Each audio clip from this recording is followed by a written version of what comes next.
Hello दोस्तों, मैं अजीत मौर्य एक बार पुनः आ चुका हूँ आपके बीच। और आप मुझे देख पा रहे होंगे होम साइंस विद अजीत के यूट्यूब चैनल पर।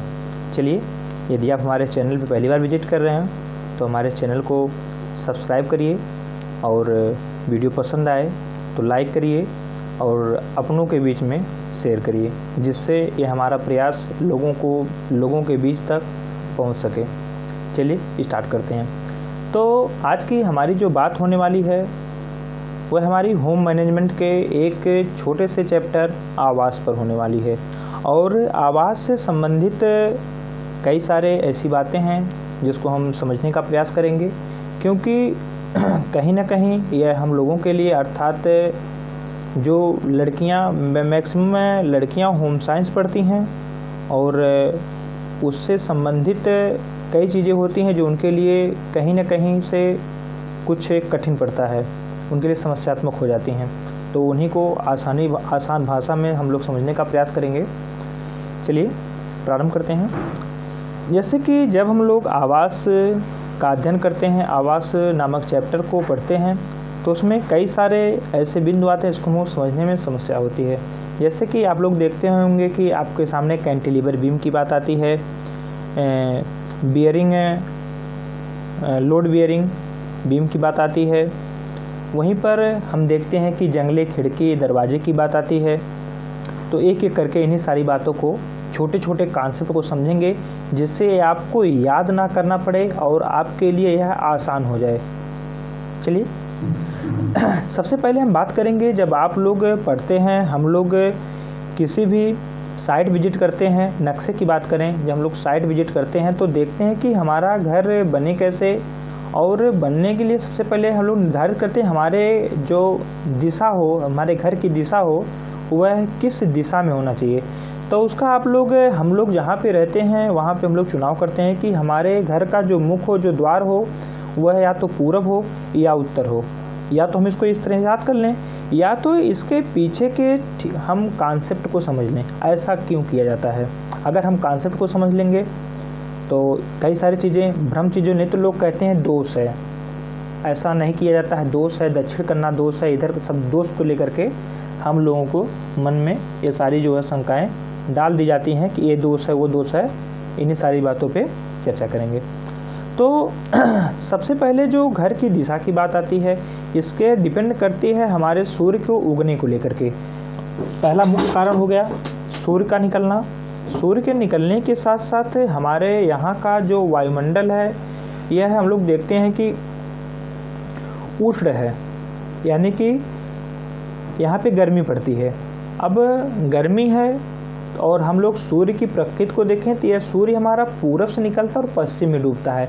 लेकिन पूरब से पश्चिम जाने के लिए वह सीधे सीधे नहीं जाता है, बल्कि वह पूर्व से दक्षिण होते हुए, दक्षिणायन का रास्ता ग्रहण करते हुए पश्चिम में जाकर डूबता है। अर्थात हम घर इस तरह से बनाएं कि जिससे हमारे दिन में जो भी कार्यस्थल हो, जहाँ पर प्रकाश की आवश्यकता ना हो, जैसे हमारा बेडरूम हो या स्टडी रूम हो, तो यदि हम दक्षिण के साइड में कर देंगे तो हमारा रूम जो है पूरे के पूरे दिन गर्म रहेगा। वहीं पर यदि हम उस दिशा में अपने किचन को रखते हैं तो किचन में हमेशा पानी का कार्य होता है, खाना बनाना हो गया, बर्तन धुलना हो गया, सारे पानी के कार्य होते हैं। और उस रूम में हमेशा जो है प्रकाश की आवश्यकता होती है। प्रकाश की आवश्यकता के साथ साथ पानी का कार्य होने के कारण उस रूम में हमेशा नमी बनी रहती है। और जब भी सूर्य पूरब से होते हुए पश्चिम की ओर जाता है तो वहाँ पे प्रकाश, यानी कि उष्मा, उस साइड में प्रकाश, उष्मा बराबर बनी रहती है, जिससे किचन के रूम की मॉइस्चर, नमी सुखाने में काम करेगा और हमारे किचन में बराबर प्रकाश बना रहेगा और वहाँ से वेंटिलेशन भी अच्छा हो जाएगा। ये बात हो गई। वहीं पर जब हम लोग किसी रूम की बात करते हैं और ओपन एरिया की बात करते हैं, अर्थात दरवाजे और खिड़की की बात करते हैं, तो पूरे फ्लोर एरिया का 1/10 यानी कि 10वां भाग में उसका दरवाज़ा होना चाहिए और खिड़की होना चाहिए। ऐसा क्यों होना चाहिए? क्योंकि कम से कम इतना एरिया जब रहता है ओपन का तो वहाँ से संवातन अच्छा होता है। और संवातन के लिए हम लोग देखते हैं कि जो हमारी वायु चलती है तो मैक्सिमम हमारी उत्तर से दक्षिण की तरफ, पूरब से पश्चिम की तरफ, पूर्वा पश्चिम हम लोग कहते हैं, और वहीं पर कभी कभी उत्तरायण दिक्कत चलती है। तो विशेष ध्यान देने से हम लोग कहते हैं क्रॉस वेंटिलेशन की बात करते हैं। क्रॉस वेंटिलेशन का तात्पर्य होता है कि खिड़कियों का, दरवाज़ों का आमने सामने होना, क्योंकि हमें पता है कि अगर एक तरफ से कोई भी रूम पूरा खुला है लेकिन वहीं पर दूसरी तरफ से क्लोज है, यानी कि जो उस रूम में हवा है वह भरी की भरी है, तो दूसरी हवा उसके स्थान कैसे ग्रहण करेगी। जैसे आप नॉर्मल भाषा में समझें, एक कोई कमरा है, उसमें बहुत से लोग भरे हैं, जगह नहीं है बैठने की। आप बताइए कि उसमें से जब तक कुछ लोग उठ के नहीं जाएंगे तब तक अगला कैसे आएगा, अर्थात उसके जाने के लिए जगह चाहिए। अब आगे से आने वाले खड़े हैं और जगह है नहीं तो वो लोग जाएंगे कहाँ। तो ठीक वही कंडीशन है हवा के लिए। जब क्रॉस वेंटिलेशन की बात होती है तो आमने सामने जब खिड़कियाँ होती हैं, दरवाजे या खिड़की होगी, इस तरह से उसको सुमेलित किया जाता है कि आमने सामने पड़े, जिससे वहाँ से अपना जो है जो गर्म हवा होती है वह जो है निकल जाती है। गर्म हवा की प्रकृति, कोई भी हवा हो जब गर्म होती है तो हमेशा ऊपर उठती है। यही कारण है कि आप लोग खाना जब बनाते हैं तो वहाँ पे देखते हैं जो धुआं होता है वो ऊपर उठ जाता है, और वहाँ पे ऊपर उठ जाता है, और घरों में नॉर्मली चिमनी की व्यवस्था होती है, उसी के रास्ते वो बाहर चला जाता है। तो वेंटिलेशन शायद आपको समझ में आया होगा। हम लोग देखते हैं किचन में, जो किचन का कार्य क्षेत्र होता है, आपसे कई बार पूछा जाता है कि उसकी ऊंचाई कितनी होनी चाहिए जो हमारे लिए सूटेबल होगा। तो हमारे जो हाथ की केहूनी होती है, हाथ की अगर इससे नीचे होगा तभी हम कोई सी भी कार्य को अच्छे से कर सकते हैं। उसकी कहीं ना कहीं कई बार ले करके आपसे उसकी ऊंचाई पूछ देता है। तो इसकी ऊंचाई के लिए देखिए नॉर्मल कंडीशन है, आपको नॉर्मली याद हो जाएगा जब आप एक बार समझ जाएंगे। हम लोग देखते हैं कि जो हमारा कार्य करने का एरिया होता है उसके नीचे गैस होता है, और गैस की जो लंबाई होती है वह 25 इंच होती है, और उसको रखने निकालने के लिए जगह भी चाहिए। अर्थात जो है गैस को छोड़ करके 25 और 2-3 इंच छोड़ देंगे, 25-28 यानी कि लगभग 30 इंच पे वो आपका कार्य क्षेत्र बना होता है। उसकी आपसे अगर चौड़ाई पूछे तो वह 24 इंच का होता है, 24 इंच अर्थात 2 फीट का होता है। चलिए वहाँ की बात हो गई। यहीं पर जब हम संवातन की बात करते हैं रूम की, तो रूम में आपसे पूछा हुआ क्वेश्चन है कि आपके तल से यानी कि भूतल से खिड़की का जो सील होता है यानी कि चौखट होता है, खिड़की जहाँ पे लगी होती है, कितनी ऊंचाई पर होनी चाहिए। तो देखिए खिड़की, तो वहाँ पे आप लोग जब याद करते हैं कि 70 से 80 सेंटीमीटर, तो हमें लगता है कि आपके लिए थोड़ा सा कठिनाई होगी, क्योंकि हमारे लिए बहुत सारे डाटा हैं जिन्हें हमें याद करना पड़ता है। नॉर्मली आप ही ध्यान दीजिए, आपको समझ में आ जाएगा कि हम लोगों के घर में बेड होता है, तख्त होता है। अगर खिड़की तख्त से काफ़ी ऊंचाई पर होगी तो कोई व्यक्ति अगर तख्त पे लेटा है तो उसको हवा कैसे लगेगी। अर्थात खिड़की की ऊंचाई वह होनी चाहिए जो तख्त के बराबर हो, तभी तो तख्त पे लेटे हुए इंसान को हवा लगेगी। अर्थात जो हमारा तख्त होता है वह आप देखेंगे तो लगभग 2.5 से 3 फुट ऊंचाई का बना होता है, लगभग 2.5 फीट का बना होता है। और इसी 2.5 फीट को आप कन्वर्ट कर दीजिए सेंटीमीटर में, क्योंकि आपको पता है कि 1 फुट में 12 इंच होता है और 1 इंच में 2.51 सेंटीमीटर होता है। तो आप चेंज करेंगे तो आप देखेंगे 2.5 फीट बराबर आपका 75 सेंटीमीटर आ जाएगा। तो इसी के समथिंग लिया जाता है, और अलग से आपको कुछ नहीं याद रखने की ज़रूरत है। सिर्फ आप इतना कॉन्सेप्ट रखिए कि अगर उसके बराबर में रहेगा तो कितना होता है, 2.5 फीट होता है गोड़ा, पावदान उसका पाँव होता है, गोड़ा होता है 2.5 फीट का, उसी 2.5 फीट को हमको सेंटीमीटर में कन्वर्ट कर देना है। इतनी बात हो गई। अब आप लोग पढ़ते हैं कैंटिलीवर बीम की। कैंटिलीवर बीम हो सकता है आपको ना समझ में आती हो। कैंटिलीवर बीम कोई अलग से बीम नहीं होती है। आप लोग देखते हैं कि घर बना होता है, जब घर के आगे जो बर्जा हम लोग कहते हैं, छज्जा कहते हैं, छज्जा निकला होता है, और लोग काफ़ी लोग वो अनुमानित 3 फीट का होना चाहिए, लेकिन आवश्यकता के अनुसार लोग 5 फीट, कई फीट निकाल देते हैं, 5 फीट 4.5 फीट निकाल देंगे। तो आप लोग देखते हैं कि बिना उसके लिए कोई सपोर्ट की आवश्यकता होती है। तो आप लोग देखते हैं ठीक छत के नीचे एक इस तरह की बीम लगी होती है, जो कि बीम में एक साइड से आपके जो बरामदे की दीवार होती है, जो बीम होती है बरामदे वाली, उससे अटैच होती है, जबकि उसका एक सिरा फ्री होता है, यानी कि इसके नीचे कोई सपोर्ट नहीं होता है। इसी को ही कैंटिलीवर बीम के नाम से जानते हैं। वहीं पर आपसे कभी सतत बीम की बात कर ले तो ऐसी बीम जहाँ पे जगह जगह पे नीचे से सपोर्ट हो, सतत माने जगह जगह पर नीचे से सपोर्ट हो, इसी को सतत बीम के नाम से जानते हैं। चलिए आपसे वहीं पे बात करता है कि आपका प्लिंथ, जिसको हम लोग कुर्सी कहते हैं, नॉर्मली घर बनता है, लोग कहते हैं कि आज हमारी कुर्सी भरी जा रही है, उसी को प्लिंथ बोलते हैं। वहाँ पे देखते हैं कि आपके कंक्रीटिंग का काम होता है, कंक्रीट का काम होता है, स्टील यूज, सरिया यूज होता है और उसमें कंक्रीट डाल करके उसको मजबूत बनाया जाता है।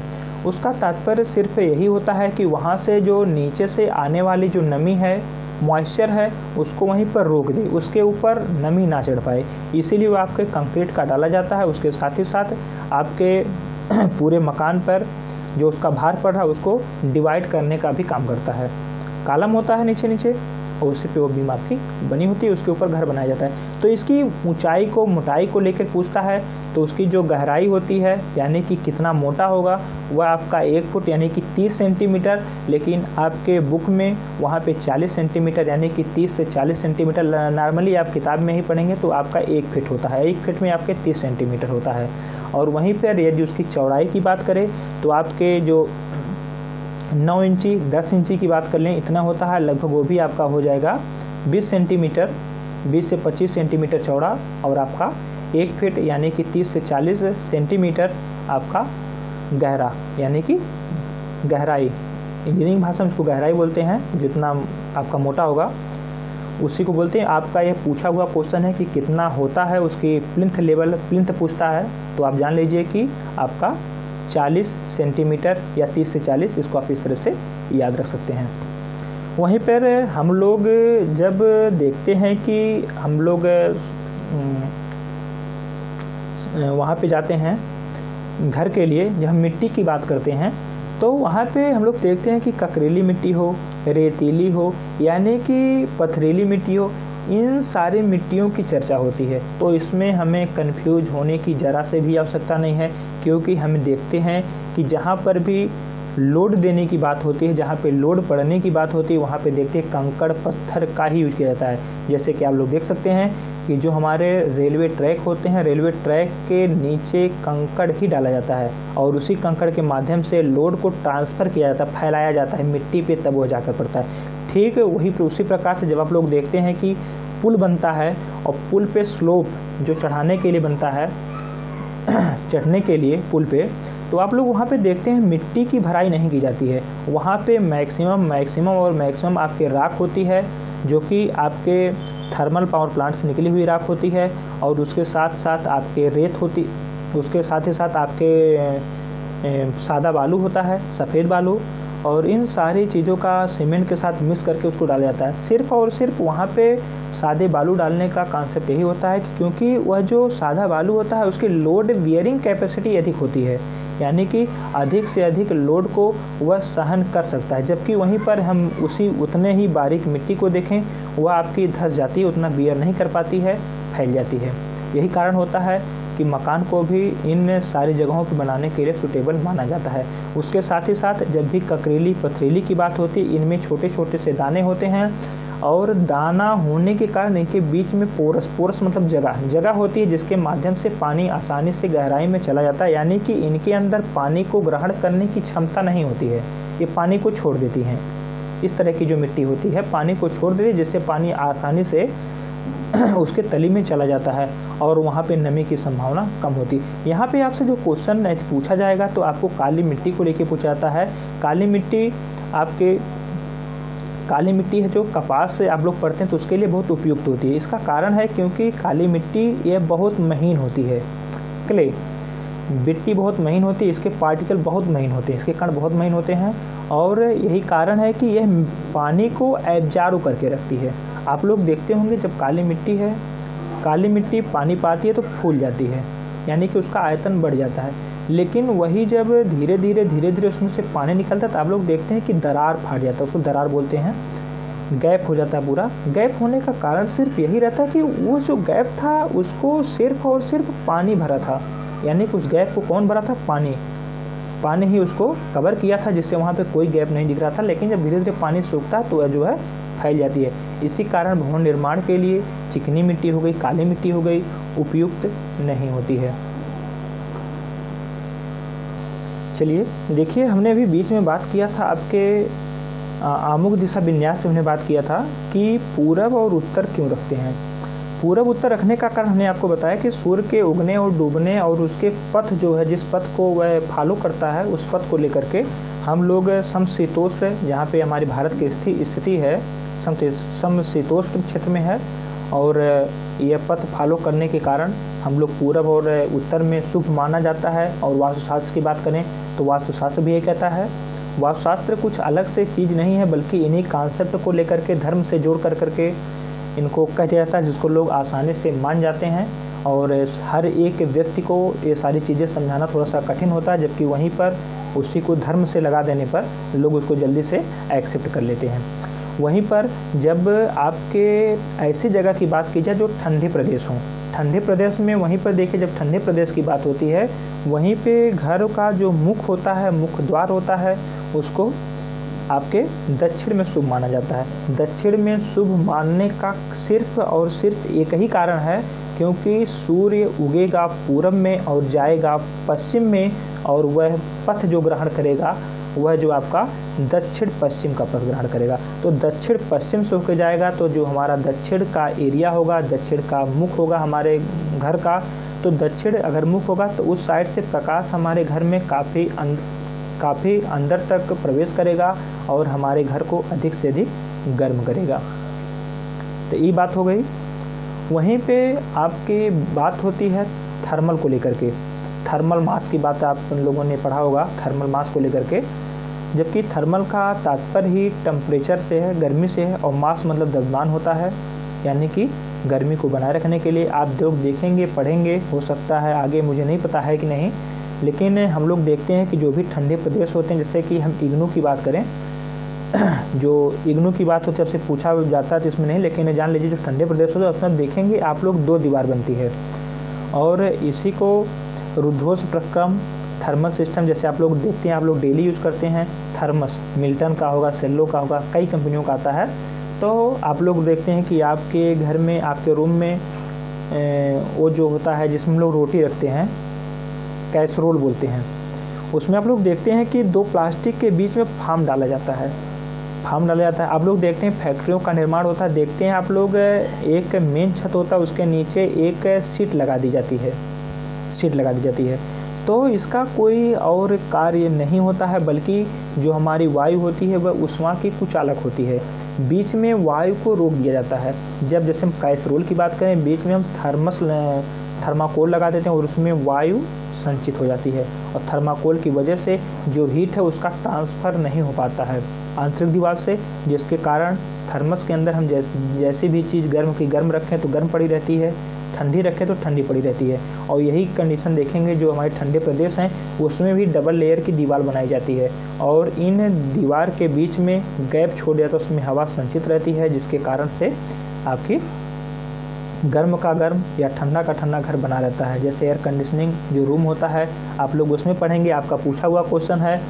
यदि हम इस तरह के घर के डिज़ाइन करें जिसमें हम पहले से निश्चित हैं कि इसमें हमको एसी लगाना है, तो वहाँ पे छत की ऊंचाई पूछा जाता है, तो वहाँ पे छत की ऊंचाई 7 फीट से कम नहीं रखी जाती है। 7 फीट मिनिमम 7 फीट रखी जाती है, और अच्छा भी होता है 7 फीट, क्योंकि नॉर्मली लोगों की हाइट जो है 5.5 से 5, 5.5, 6 फीट तक होती है, और छत की ऊंचाई को 7 फीट रखा जाता है। इतनी बात हो गई। तो यहाँ पे हमें लगता है कि आपका जो आमुख दिशा विन्यास और ये सारी चीज़ें कन्फर्म हो गई होंगी, और लोड बियरिंग कॉलम भी खत्म समझ में आ गया। और यहीं पर आप लोग वर्तमान में एक चीज़ और देखते होंगे, सस्टेनेबल बिल्डिंग, जहाँ पर आप देखेंगे सतत की बात होगी। सतत का जो संबंध इस समय चल रहा है, इसका कहीं ना कहीं आपका नेट जीरो कार्बन से है, और उसी को लेकर करके जो हायर परीक्षाएं हैं लोगों के बीच में डाला जा रहा है कि कैसे हम इसको कंज्यूम कर सकते हैं, कार्बन का उत्सर्जन कम कर सकते हैं, ओजोन परत में छिद्र कैसे कम होगा। ये सारी चीज़ें इन्हीं क्वेश्चन के माध्यम से लोगों के मस्तिष्क में डाली जा रही हैं बच्चों को, और वहीं से क्वेश्चन उठा रहा है। नेट जीरो कार्बन भारत का लक्ष्य है 2060 तक नेट जीरो कार्बन, यानी कि हम लोग जितने कार्बन का उत्सर्जन करेंगे उतना हम अवशोषित कर लेंगे। इसी पे चर्चा हो रही है, और भारत का टारगेट है कि 2060 तक नेट जीरो कार्बन को प्राप्त करना। उसी को लेकर के आपका सतत का हमें पैटर्न देखने पे परीक्षाओं का जो क्वेश्चन देखने को मिलता है, तो कहीं ना कहीं टारगेट उसका वही है 2060, और उसी को लेकर के कैसे बदला जाए धीरे धीरे आपसे क्वेश्चन पूछे जाते हैं, जिससे हम लोग के अंदर जागरूकता है। और हम लोग थोड़ा सा कॉन्सेप्ट को देख लेते हैं। हाँ, स्टेयर की बात होती है। स्टेयर मतलब सीढ़ी की बात होती है। इसमें तो हमें से कुछ समझने की चीज़ नहीं है। थोड़ा सा कन्फ्यूजन आपको होता है। नोजिंग क्या है, ट्रेड क्या है, राइजिंग क्या है, राइजर, हैंड रेल क्या है, ब्लस्टर क्या है, नेवल पोस्ट क्या है, तो थोड़ा सा इसको भी हम लोग जानने का प्रयास करेंगे।